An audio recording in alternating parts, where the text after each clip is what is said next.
Well, hello, and this would be your next Zoom session for 110 Psychoacoustics, and here today we will cover Unit 5. And what's today? Excuse me, I'll look in my calendar, and last time I looked it was Friday the 13th, April 13, Friday. So, as you know, I was gone, or if you've read your emails, I was away this past Tuesday, April 10th, when normally we give our Zoom session for 110.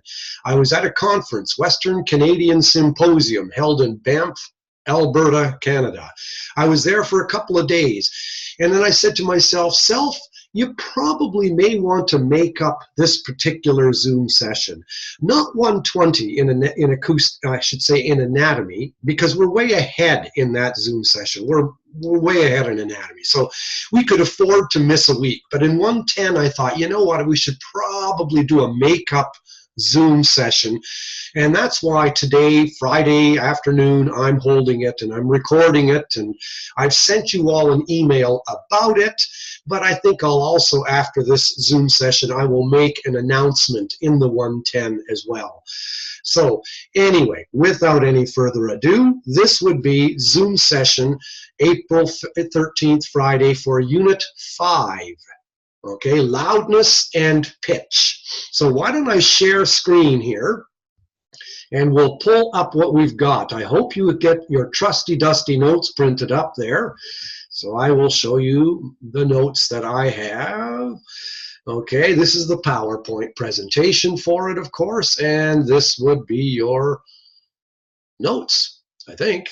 Yeah, psychoacoustics, loudness and pitch. Now, it seems like I got two sets of notes here. Oh, yeah, I don't need that one. Today's real ear. Don't need that one. That's for another class. Okay, here we go. So your psychoacoustics, we're talking your readings, Lass and Woodford, Chapter 7, and we're picking up where we left off in Unit 4, which was all about thresholds and all kinds of jazz, and I think we finished that time about binaural hearing. Well, today now we're kind of going to return a little bit toward Unit 4, but from a different angle. So let's look. Okay, your very first slide, if we show you this, there you go, great big slide here, and you're looking at loudness and pitch, okay? And there, I should say you're not looking at loudness and pitch, you're looking at dB and dynes, okay? Here's dynes per centimeter squared. Remember this from way back in Unit 2? We're looking at the decibel, and we said what was the softest it took for a normal hearing human to hear a 1,000 hertz tone at 1 meter distance from a speaker. That's what we're going to call 0. Okay, remember that? The ground. So if you look at the left-hand corner here, you'll see 0 dB SPL. And what pressure was that? What sound pressure was that against the eardrum required for a person to just barely hear a 1,000 hertz tone at 1 meter distance from a speaker with 2 ears? Well, it was 0.0002 dynes per centimeter squared. And then if you increased that pressure by 10, we said you went up to 20 dB. And if we increased that pressure by 100, you went up to 40. And if you increase that pressure by 1,000, you went up to 60. Remember all that? Okay. And that's why you've got this diagonal 45-degree angle line, showing you that 200 dynes per centimeter squared is 120 dB SPL. Cool, groovy, all of that stuff, fine. Okay, so buttons and become a tailor. So now let's play that game at other frequencies. And we did this before. We talked about minimal audible field and minimal audible pressure. So let's pull this particular graph up, okay? Let's take a look at that guy. And when we play that same game, in other words, keep the person seated at 1 meter distance from a speaker with 2 ears, and play the tones out of the speaker again, only this time try 2,000 hertz. And you can see where my cursor is circling. Look at that, it took less than 0 dB SPL. Okay, fewer than 0.0002 dynes per centimeter squared of pressure. So less than 0 for the guy to just barely hear 2,000 hertz. And then let's go to 4,000 hertz. Well, it took even less.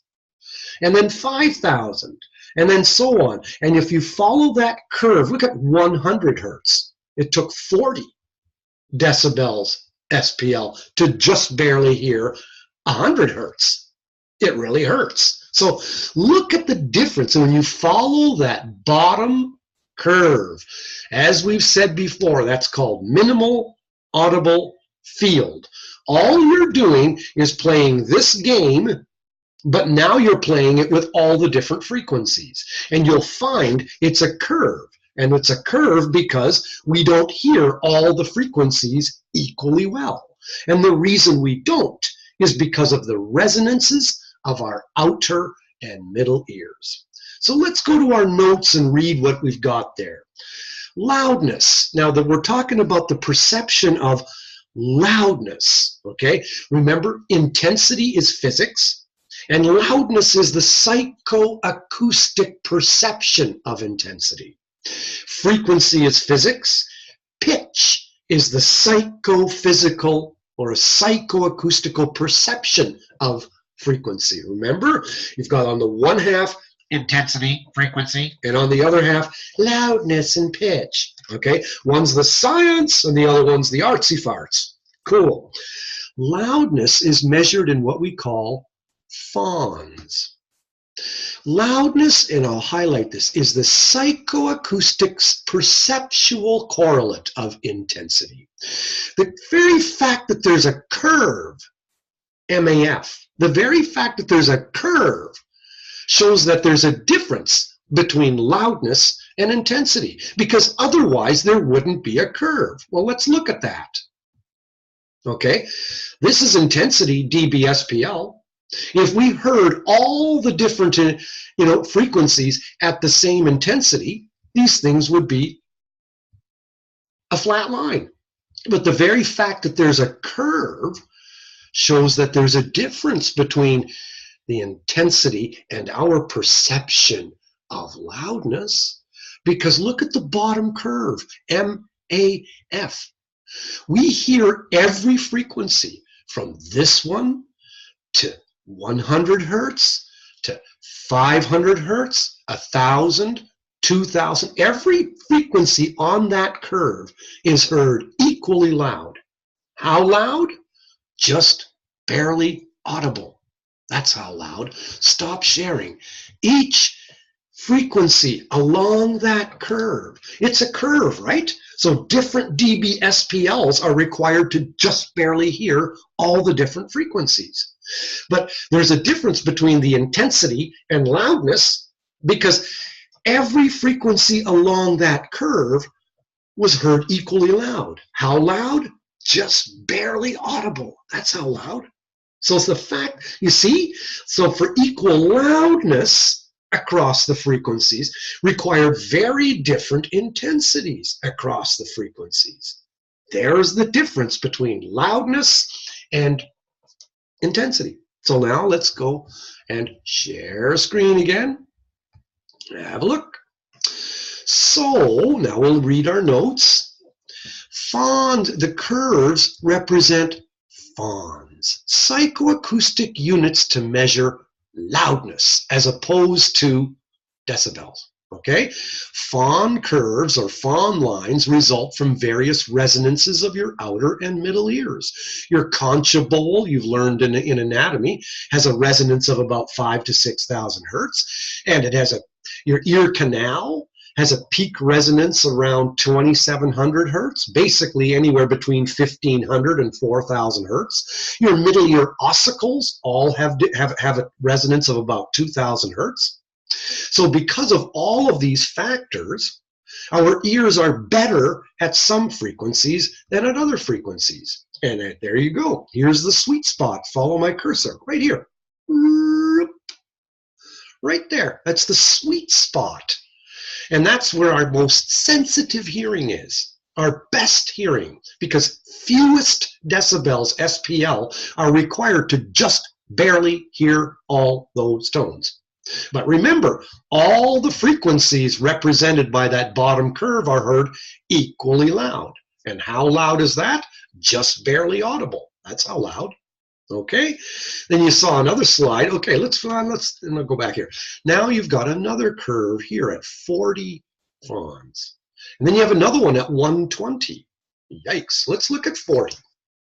Now what we did with this middle curve is we turned 1,000 hertz up so it was 40 dB SPL, right where I'm circling, right there.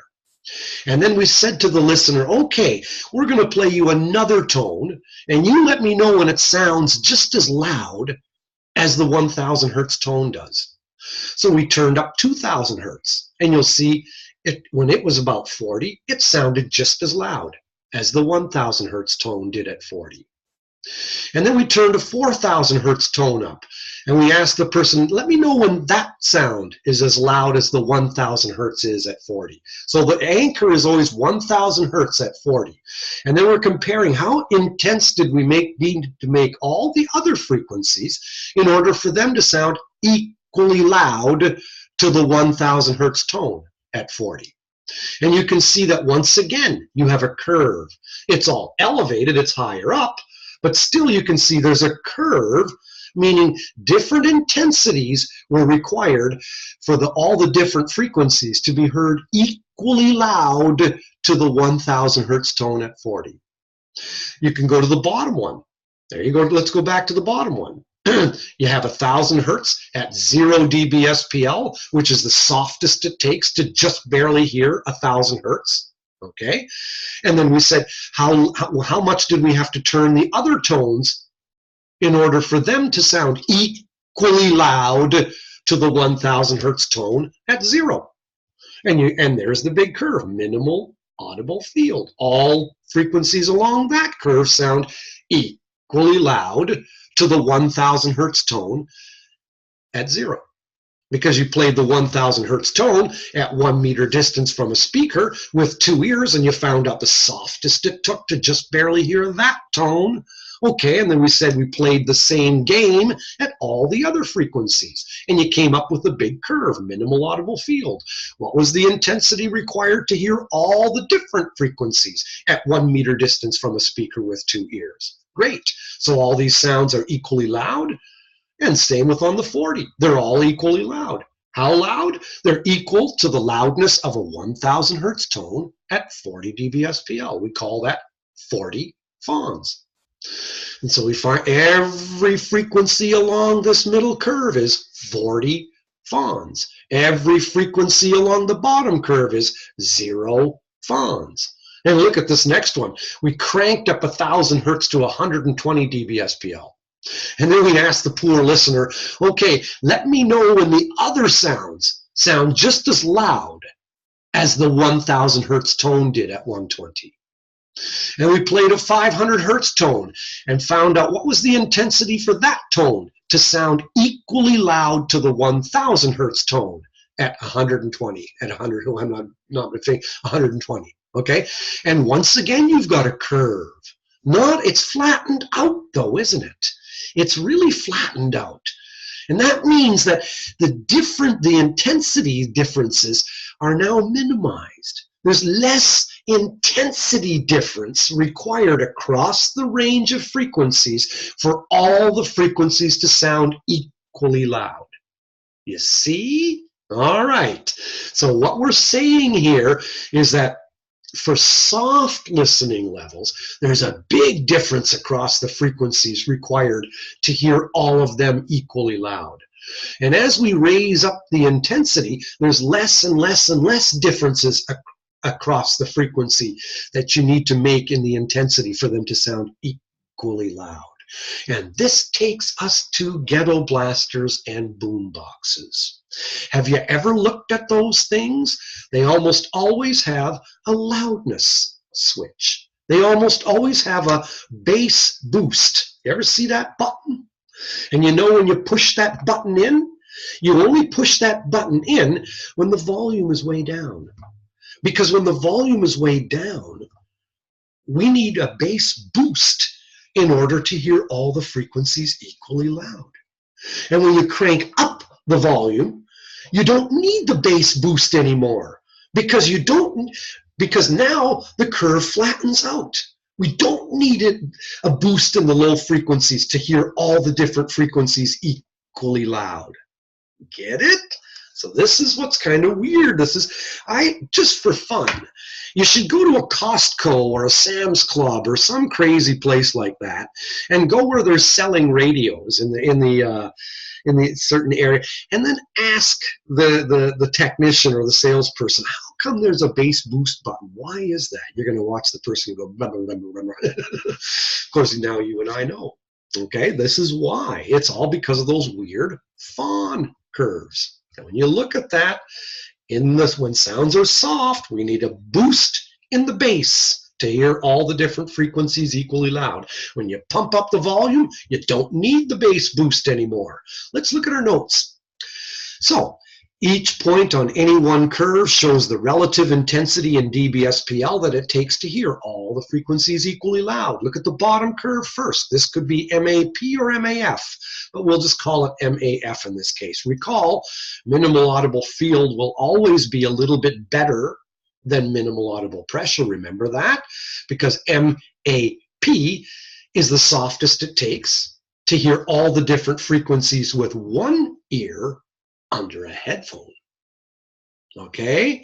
Whereas MAF is the softest it takes to hear all the different frequencies with two ears in front of a speaker. And two ears, we said last week, are about 5 dB better than one. So the MAP curve, I could draw it almost on here. I could trace it, follow my cursor. It would look like my cursor's doing. It would look like this. Be about 5 dB above MAF, because more decibels are required to hear with one ear under a headphone, right? Good. All righty then. So now, oops, we're kind of jumping ahead of ourselves. Okay, now look at the top curve. This is the loudness discomfort across the frequencies. Top curve, note how it flattens out. Note how the curves flatten out as intensity increases. The differences in SPL required to hear all frequencies equally loud. Those differences decrease as the intensity increases. See how at low intensity levels, loudness depends on physical intensity, but also on frequency. But as the intensity increases, however, loudness becomes more independent of frequency.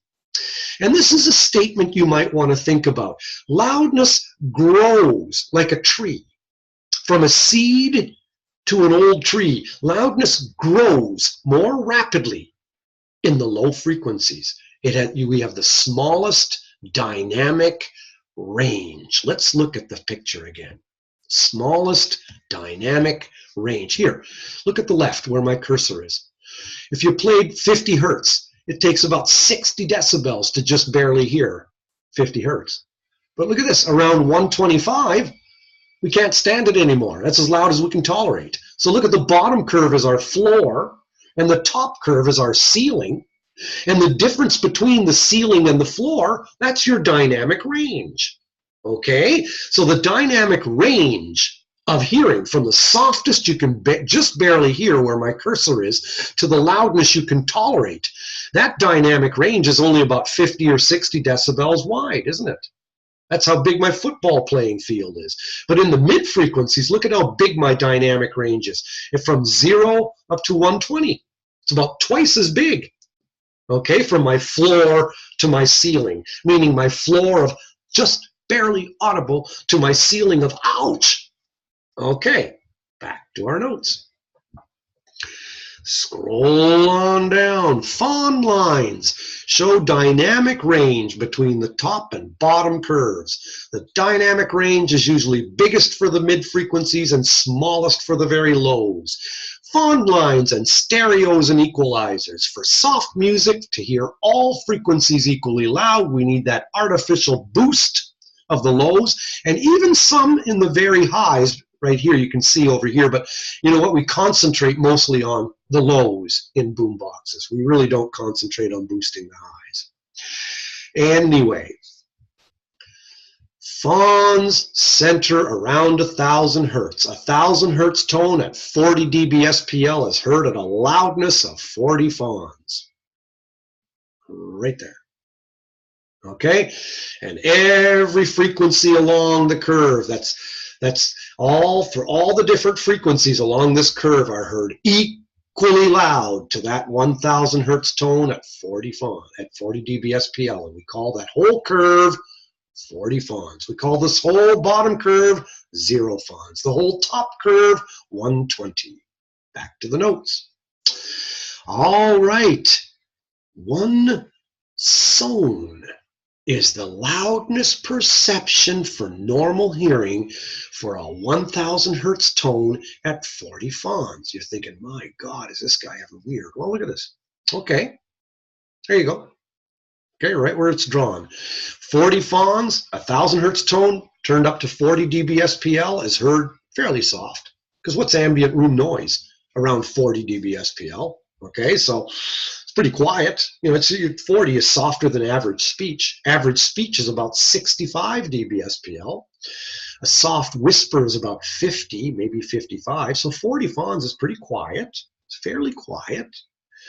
And now we call that 1 son. You know why? Let me tell you why. You're going to go to the hardware store and you're going to buy a fan for over top of your stove. Okay? What do you like best when you're cooking your meal at night? Okay, do you like a loud fan over your stove or do you like a quiet fan over your stove? I'd prefer a quiet one. A quiet fan will be 1 son. You'll pay about $200 for it. For a really good fan unit over top of your stove, you're going to pay a bit of bucks for that if you want a really quiet fan. On the other hand, if you don't care, you know, you pay, I don't know, $20 just to have some fan suck up the fumes from your stove. Well, you'll pay about $20 and then your fan will be about 3 sons. Wah! Or the fan in an outhouse, or the fan in some place that you don't care. Wah! Those are loud. They'll be, excuse me, you can have a fan that's 2 sons, 1.5 sons, 3 sons. The reason they made sons is so that you could say something was twice as loud as, half as loud as, 3 times as loud as. So to do that, they wanted an anchor. So they chose that anchor to be 1000 hertz tone, turned up to 40 dB SPL, and the loudness of that they called 40 fons. And they chose, if you want to say something's twice as loud as, well, let's make that the anchor, so let's call that 1 son. And something that sounds twice as loud as 1 son, 2 sons. And something that sounds perceptually 3 times as loud as the 1 son, we'll call that 3 sons. Okay? So that's where the word sons comes in. So back to sharing screen, let's not mix things up. Every point along, let me just hang on, every point along this curve, this middle curve is heard at a loudness of 40 fons. Okay, so that's all fine and dandy, but now let's circle 1000 hertz at 40 fons, and we're going to call that 1 son. Something that sounds twice as loud as that, 2 sons. 3 times as loud as that, 3 sons, and so on. Okay? That's where that is. And you will find this when you look at air conditioners or fans. If you look in the specs, and if the specs have any detail in them at all, they will talk about the loudness of it. Okay? How many sons it is. Just thought I'd tell you. Here's minimal audible pressure. Compare that to minimal audible field. Here, MAF. This 0 fons, you can call MAF 0 fon curve, same thing. Okay, the bottom curve. When you're looking at minimal audible pressure, that's the softest it takes to hear. See how it bumped up? Look at that, especially from where my cursor is here to the right, okay? It just bumped up. And that's because now you're listening with 1 ear under a headphone. And 2 ears are about 5 dB better than 1. Cool. All right, let's look at pitch. So we've talked about loudness. Let's move to pitch. Pitch is the subjective perception of frequency. In general, the higher the frequency, obviously, the higher our pitch perception. Duh. Okay, but pitch depends, of course, on frequency, but also a little bit on intensity and duration. There's something kind of funny here. Here, read this. A doubling of octave frequency does not necessarily correspond to a doubling of pitch perception. And the unit we use for pitch isn't frequency, it's called mels. As in, think of a guy named Melvin. I don't know, M-E-L, mels. Mel is the unit for pitch perception. And look at this, 1,000 mels is the pitch of 1,000 hertz tone presented at 40 dB SPL. 2,000 mels is a tone that sounds twice as high. See how we're in psychoacoustics now? It's not actually, it's what sounds as. Just like with sounds, something that's twice as loud as, that perceptually is twice as loud as. Well, now we've moved to pitch. What sounds twice as high as? Okay, or twice as low as. And remember, we're not talking the truth, really. We're talking human perception. And therein, there's a difference between frequency and pitch. Okay, remember physics, frequency. The scientist, we will measure the frequency in hertz. And then the art person. Well, does he have perfect pitch? You know, the play, the music, your music teacher, okay? Talking about pitch, all right? Pitch is perception of frequency, and perception is not always physical reality. So let's look at that in terms of mels. When you look at mels, take a peek at your screen here. We'll move ahead over to mels. Yeah, here, look at this.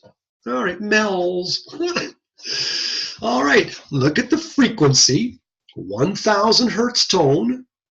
Follow this axis, frequency on the horizontal.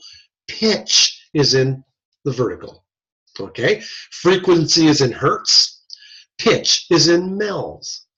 And when you take 1,000 hertz tone, follow my cursor, we'll call that 1,000 mels. All right. So when does a tone sound twice as high in pitch? It's when it's at 2,000 mels. Well, let's go to 2,000 mels. 2,000 mels. All right. What's that frequency? Down, down, down, down, down, down, down. Gosh darn, it's way more than 2,000 hertz, isn't it? See what I'm saying? All right. It's not necessarily twice as high in frequency. Let's look at the 500 hertz. Let's go to 500 mels. Do you think that sounds twice as low as 1,000 hertz? What's the actual frequency? Less than 500 hertz, around 400 hertz. See what I'm saying? Other people have made the same kind of graph, okay? And it's just, things are not always, and this is just I will say this, and just don't freak, because you're not going to be doing this when you're fitting hearing aids. This is called an acoustics and psychoacoustics class, and you're the clinician, and you need to know the difference between acoustics and psychoacoustics. And all we're doing today is talking about the difference between loudness, which is your perception of intensity, and pitch, which is your perception of frequency. Just to give you some good old academic training here. It's all good. So let's go to our notes now and keep on cleaning the clock here. All right, frequency resolution. This is something important. This is your ability to distinguish between frequencies that are close together. Frequency resolution. Let's make sure we've covered our tracks though. Before we move on that topic, let's just look at here. Okay, FONs, SONs, MAP. Oh yeah, that's a busy slide. Look at all these FON lines. They did FON curves for 0, 10, 20, blah, blah. Here's our 40 again, down all the way up. And then here's our 120. And see how all the curves begin to flatten out as you increase intensity. Kind of cool. This is, by the way, why equalizer buttons are often shaped like a smile. We need that bass boost over here. And here they're increasing some of the treble here as well, because the treble also goes up a bit. So, and this is, okay, mels. Now this is a weird picture, but don't freak about it too much. Let's just go back to our notes first. Frequency resolution. Recall differential thresholds from a few weeks ago? You know, what would we call differential threshold? What was the smallest difference you needed to make in order to notice a change? And we said differential threshold could take place along 3 dimensions, didn't we? It could take place along the dimension of intensity, frequency, or time. So for intensity, if I'm presenting 1,000 hertz at 60 dB SPL, if I turn that to 61 dB SPL, were you able to notice a difference? What was the biggest change I needed to make? What was the smallest change I needed to make in order for you to notice that there's a change? Remember, you already hear the tone. You're just looking at differential threshold, the smallest change in the tone you already hear in order to notice that there's a change in the tone. And that change can take along intensity, or you can talk about the change in frequency. Let's say I'm playing 1,000 hertz at 60 dB SPL. And now I make it 1,001 hertz. Were you able to notice that there was a change in frequency? Or did I need to make it about 1,005 hertz for you to notice the change in intensity? Or frequency, I should say. Stuff like that, okay? Remember, what we do in clinic is absolute threshold. What's the smallest decibels you can hear? In other words, presence versus absence of a sound. That's absolute threshold. Well, back to today, back to here now, though, differential threshold is important to talk about because this involves even your course in 120 in anatomy. It's the smallest change you need to make in frequency for you to notice a change in frequency. Well, what happens with hair cell damage? Someone has sensory neural hearing loss, cochlear hair cell damage, which is like 95% of hearing loss. Well, if that happens, your frequency resolution goes down. In other words, you need a bigger change for you to notice that there's a change. Your traveling waves are no longer sharpened. Remember the pictures in 120? Your traveling wave is a round bump, but it's not a point. Okay, you need those outer hair cells to sharpen the point. And when the traveling wave is sharpened into a point, then you can distinguish between this frequency, this one, or this one. But if your traveling wave is a dome, then it's harder for you to notice a change in the frequency because the dome is taking place over a wide area of frequencies. If it's a point, okay, now you can distinguish between the differences, but if it's round, you can't. Okay, so what happens with 95% of hearing loss, which is sensory neural hearing loss? It means your frequency resolution goes down. And that means in English, you have a harder time telling the differences between frequencies and right next to each other. It's like your piano keys are not like fine little piano keys. Now they're kind of like this instead of like this. Okay, you got fatter piano keys. You've lost your frequency resolution, and that's why people with hearing aid loss often hate hearing aids. They have a harder time separating speech from background noise. They can't split the differences as easily as you and I can who have normal hearing. They need a bigger change to notice a change. That's why one of the biggest complaint of hearing aid wearers is background noise. And they have a harder time separating speech from background noise, even when properly aided with hearing aids, than normal hearing people do. And the reason why is because of the loss of frequency resolution. And hearing aids can never bring that back, okay? Hearing aids can amplify, but they can't sharpen the peak of a traveling wave taking place inside of your cochlea. Sorry. Think of the nursery rhyme. Humpty Dumpty fell off the wall. Humpty Dumpty had a great fall. All the king's horses and all the king's men couldn't put Humpty together again, okay? They can't. And so what hearing aids do is they provide directional microphones to pick up sound in front, assuming the person of interest is in front, more than the sounds from the sides. That's called directional microphones, and they do that to help the person separate the speech from background noise because the broken cochlea can't do that. So hearing aids have a twofold task. First, they need to increase the gain or amplitude, like duh, But secondly, they have to increase what's called the signal-to-noise ratio. The intensity of speech compared to the intensity of the noise. And that's because of poor frequency resolution. Okay? They've got to increase the loudness, you can call it, increase the intensity, whatever you want to call it, but they've got to increase the speech more than the noise so the person with the broken cochlea can separate the two. So that's just fodder and food for thought for next year when you start taking your hearing aids courses.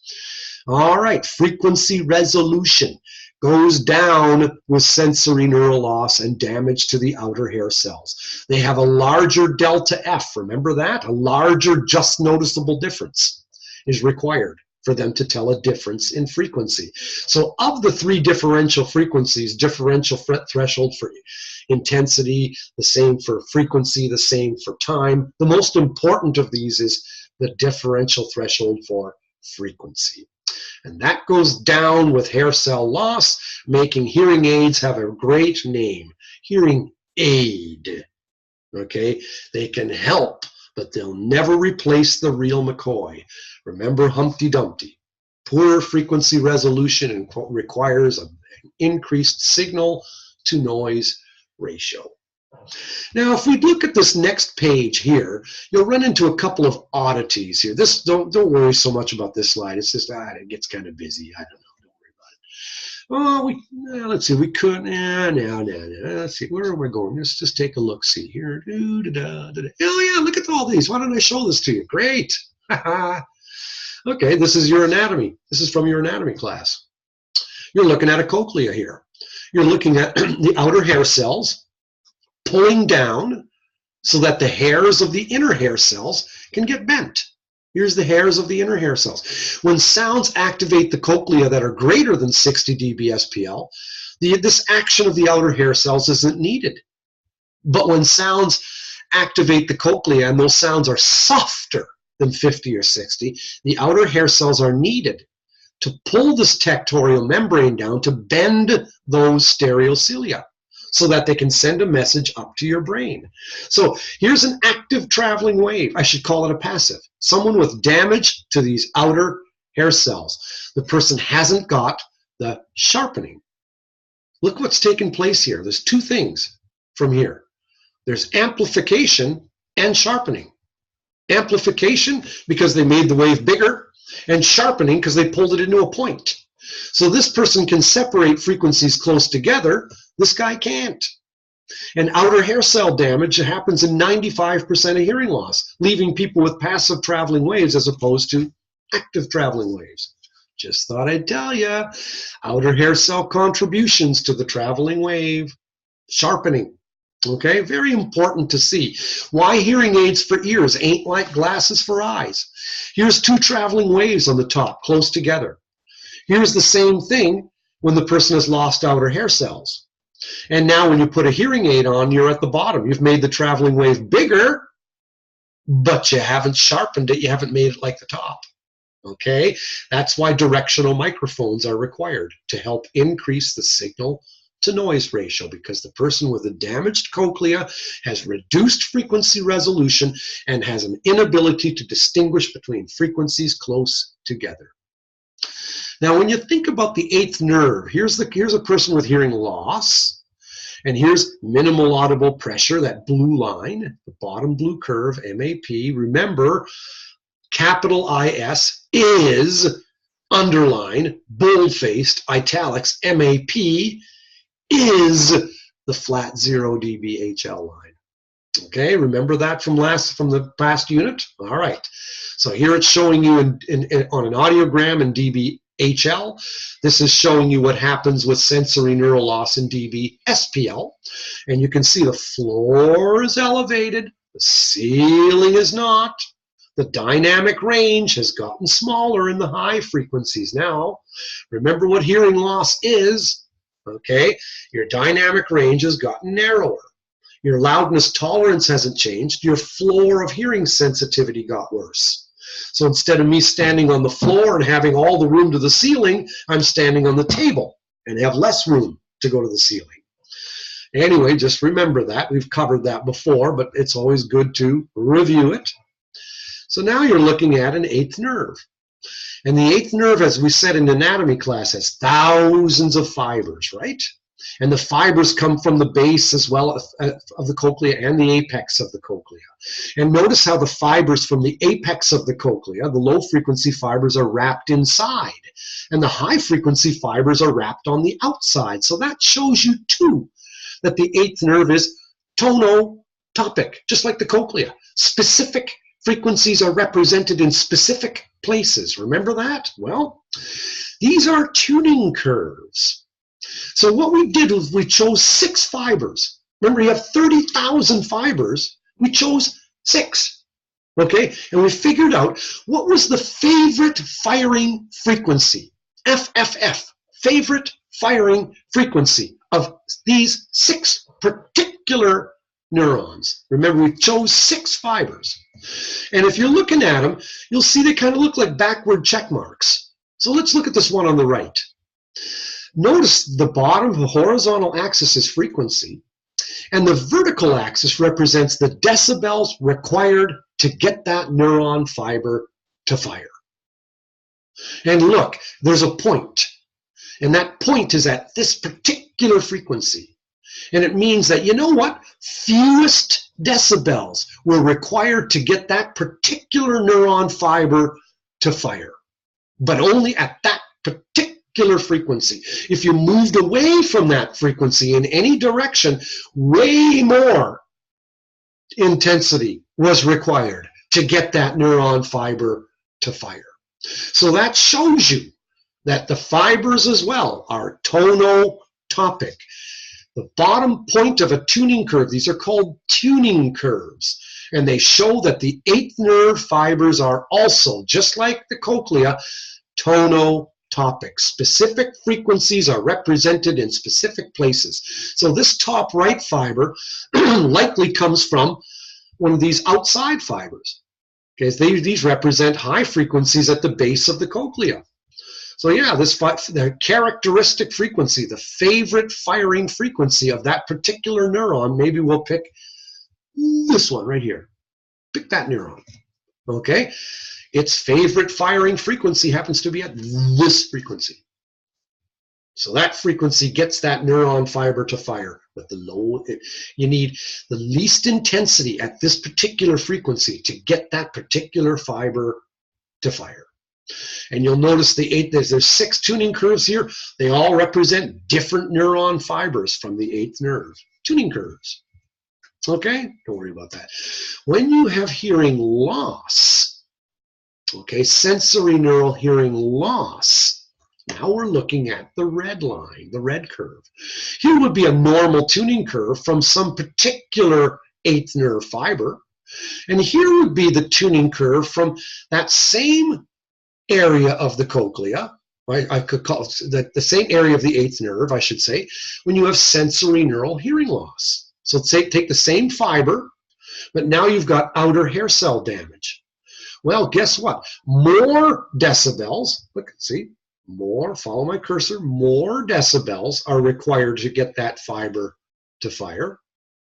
But also, the tuning curve is more rounded, because more intensities besides the one in question also can get that neuron fiber to fire. In other words, that neuron fiber is no longer as sharply tuned to one frequency, like at the bottom.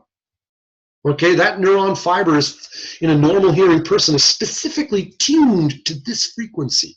With sensory neural loss, the same fiber, lots of frequencies around the favorite firing frequency. Those also can make that neuron fiber fire.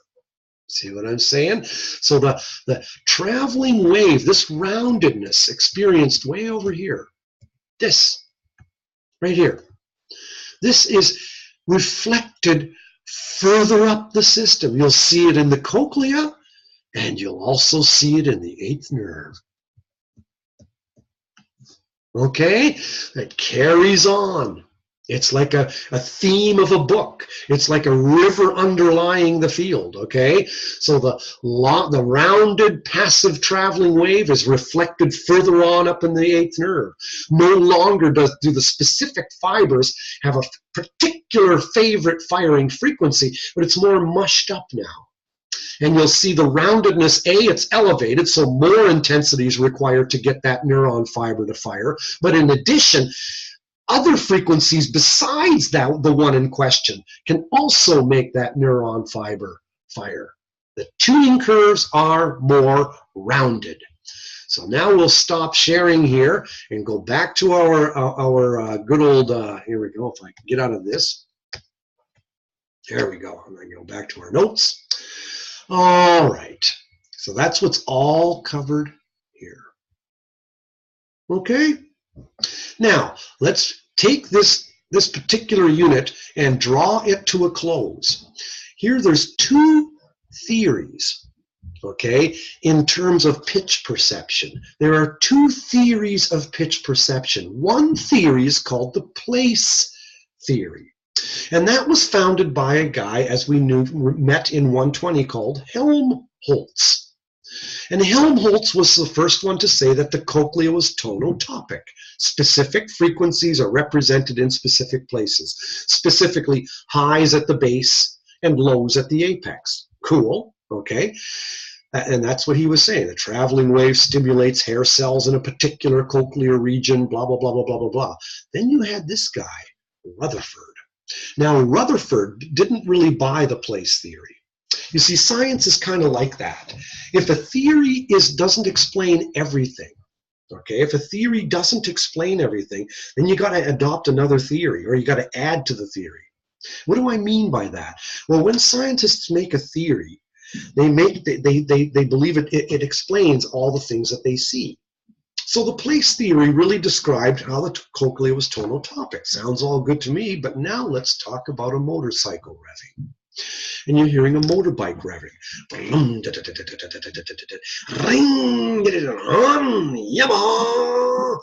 The faster you make the motor rev, the higher your pitch goes up. Weird. Every explosion from the cylinders of the motor, every explosion is equal. Call them bursts of white noise. But when you make those faster, you get a higher pitch perception. So and that's called periodicity pitch. And that is not explained by the place theory of Helmholtz, because every blast of white noise is identical. So how come faster ones make your pitch perception go up? Here's another one. I'll tell you too, there's another one here. There's another oddity here, really strange, that's not explained by the place theory. And that other oddity is called, where are we here? We'll find it. I'm looking. Hang on. Yeah, bear with me. See if I can find this guy. I wonder why I can't. Let's just look for it. Here it is. There, that's the slide I'm looking for. And this is called the case of the missing fundamental. The case of the missing. So you got periodicity pitch is one thing that's not explained by the place theory. And the case of the missing fundamental ain't explained by the place theory. And here's what I mean. Let's say you play 4 tones together, 200, 400, 600, and 800. And you're playing them all together. You're going to get a wave looking like this, some complicated wave. And you're going to hear an overall tone of 1 + 2 + 3 + 4. An illustration, look at the bottom now, of how a complex tone can be made by adding things together. The bottom panel shows the effect of removing the fundamental component. And so when you remove the fundamental frequency, guess what? You still hear exactly the same pitch. In other words, it's the Hertz distance between the frequencies that's telling you what the pitch was. And what Rutherford said was, he said this: It's not, here's how we tell the pitch of something. How many times per second do the eighth nerve fibers fire? If they fire 500 times a second, you hear 500 hertz. If they fire 100 times a second, you hear 100 hertz. So his was like the temporal sequencing. How many times per second the eighth nerve fibers fire? That's what tells the frequency, not really the place along the cochlea. Well, that's kind of weird because eighth nerve fibers can't fire more than 500 times a second. So how do you tell 1,000 hertz? And then Rutherford would say, well, one fiber fires twice a second, and the other fiber fires 500 times a second, and that makes 1,000. So they called that the volley theory. Gets kind of weird and hairy. You know what the basic thing is? It means this. There are two things that are not really explained by Helmholtz's place theory, but they are better explained by the temporal theory of Rutherford. Therefore, there probably is a little bit of an element of truth to Rutherford's theory, albeit we mostly stick to Helmholtz's place theory. Okay, that's the long and short of things. In science, if a theory does not explain everything, we've got to come up with something else to explain what's unexplainable. And two things that are really kind of unexplainable by Helmholtz's place theory are the case of the missing fundamental and periodicity pitch. Case of the missing fundamental, the pitch of a complex tone is not necessarily determined by the pitch of the fundamental frequency. A complex tone with harmonics 200 hertz apart, you'll still hear the pitch as around 200 hertz. Take out the fundamental frequency and you still hear the same overall pitch, just from the residual harmonics. Not explained by the place theory. Periodicity pitch, probably explained by the temporal theory as well, but still has to be heard to be believed. Think of a series of noise explosions like a motorbike. Periodic interruptions of white noise explosions gives you your pitch perception. Nothing in the white noise gives the pitch, only the interruption rate does. Kind of weird. Anyway, let's take this one home. This unit, we're done now. Unit 5. Look at it. Sensory neural loss and typical psychoacoustic results. Let's make this known to ourselves. Put a star by this section. This is the stuff you need to take home. Okay? Sensory neural loss is a loss of frequency resolution due to outer hair cell damage. Both the traveling wave and eighth nerve tuning curves become more rounded. Okay, kind of shallower and less pointed. Person cannot distinguish between frequencies close together. The person thus cannot separate speech from background noise. And what did we cover last week? Unilateral hearing loss and directionality. That's another thing that comes off with one ear. You have difficulty localizing sounds when you have only one ear. And this third thing, loudness growth. And the recruitment is a word. Recruitment is a word you should circle. Okay? Your thresholds increase. In other words, the decibels required for you to just barely hear gets more. But your loudness tolerance does not. So if this is your ceiling, let's call it 100 decibels. And that begins to hurt. Okay? In sensory neural loss, that 100 is also the same. If you go up to someone who's using sign language, who's deaf, and yell in his ear, he's going to wind up and punch you in the head, okay? Because it hurts that person just as bad as it would hurt you. So the thing is, they can't stand loud sounds. Problem is, they just can't hear soft sounds. Kind of weird, but you've got to really take, and recruitment means just that, okay? Meaning that loud sounds are heard just as loud by hearing loss as by normal hearing people. I wonder if I have a picture of loudness growth. I'm not 100% sure. I might. Yeah, here it is. Perfect. Okay. Take 0 up to 100 decibels. And now look at your perception. Your loudness perception is along the vertical axis. Intensity is the horizontal. Loudness is the vertical.